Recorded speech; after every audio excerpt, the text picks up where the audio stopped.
Now what do you do if the standard Honda Civic Type R, the FK8, is just a bit too ordinary, unnoticeable perhaps?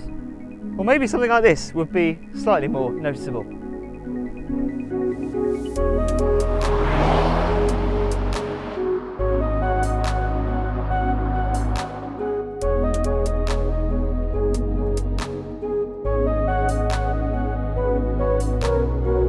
Now make sure you subscribe, make sure you click the little bell icon next to our channel name, and also make sure you like this video, make sure you comment, and make sure you visit newmotoring.com. This is a Honda Civic Type R, an FK8 Type R, but it's dressed to impress. As you can see, it has many stickers, but the eagle-eyed amongst you would have noticed that this is the livery from Honda's British Touring Car Championship racer. It doesn't have quite the same performance as Dan Camish and Matt Neal's touring car. Underneath it is a standard FK8 Civic Type R, so it has a 2-litre turbocharged 4-cylinder engine, has 316 brake horsepower, 295 pounds-feet of torque, and all of that powers the front wheels. The BTCC car does follow a similar recipe, but unlike the road car, it has something between 350 and 400 brake horsepower. That's quite a significant increase. There's more.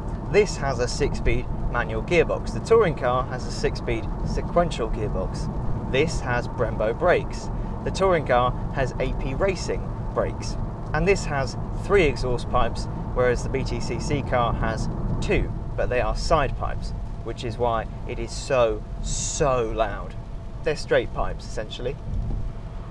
Regardless, at a glance, I'm driving a British touring car. When I look outside of my window in the morning, there's a British touring car outside. It's hilarious. So how have people reacted to it? Well, to be honest, there have been some people who just haven't noticed it at all, which I just can't understand. As someone who's into cars, I don't understand how something that looks like this could drive by and you not look at it. I just don't get that. How can this not be on your radar? It has bright orange stickers all over it. Others have laughed. I assume they look at me and think I'm an 18-year-old who has slightly too free access to their parents' credit cards and went a bit crazy in the sticker section of eBay. But some have looked at it, they've pointed at it, they've pulled out their phones, or they've driven past and slowed down to have a look, and they've smiled. I'm sure some people will know the livery, so they'll know that this has a connection to the British Touring Car Championship, and I'm sure some will also just know, oh, it's an FK8 Type R with some stickers on it, and they'll like the FK8. But regardless, some people have just looked at it and they've smiled. It's making people smile, and I quite like that. It certainly makes me smile. What's it like to drive?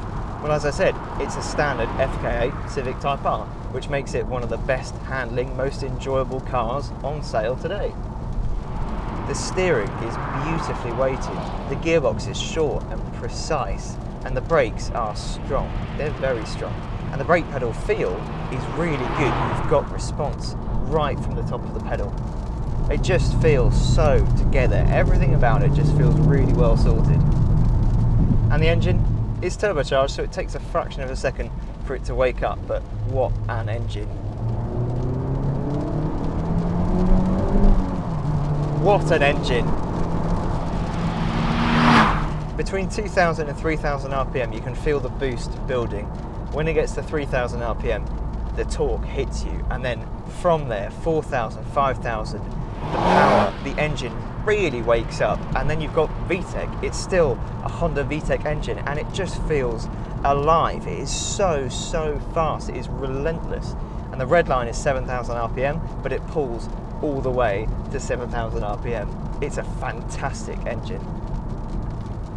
Because this is an FK8, you've got 3 drive modes. You've got Comfort, Sport and Plus R. In the FK2, you effectively had Sport and Plus R. Plus R being the you need to sit up and pay attention mode because I really want to go quickly now.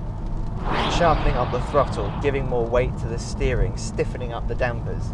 This, with Comfort mode, the car's abilities are broader than ever before. You can just calm things down. And it's brilliant, I think, to be able to have the dampers in Comfort, because on UK roads when they're bumpy you don't want to be beaten up all the time. The only thing is, when you then want to start to go a bit quicker and you still want to have the soft dampers, the steering is just a little bit too light for my liking.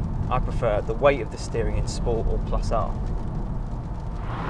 Driving this for a week, I've been reminded why I like the Type R so much. It's just so competent, so engaging. Honda have just got it so right. And driving the BTCC Type R, sure, I mean, they're only stickers, but when I look out of my window in the morning, there is a British touring car sitting outside. That makes me smile a lot. It might just be a bit of fun, and one day, sadly, all of the stickers will be pulled off and this will be sold off to someone who may never know what this car was. But right now, it has made me smile every single time I've looked at it and every single time I've driven it. And I think it's made a lot of other people smile too. Now all I need to do is drive the actual British touring car to have a bit of comparison. If Honda could make that happen, I'd be very, very grateful.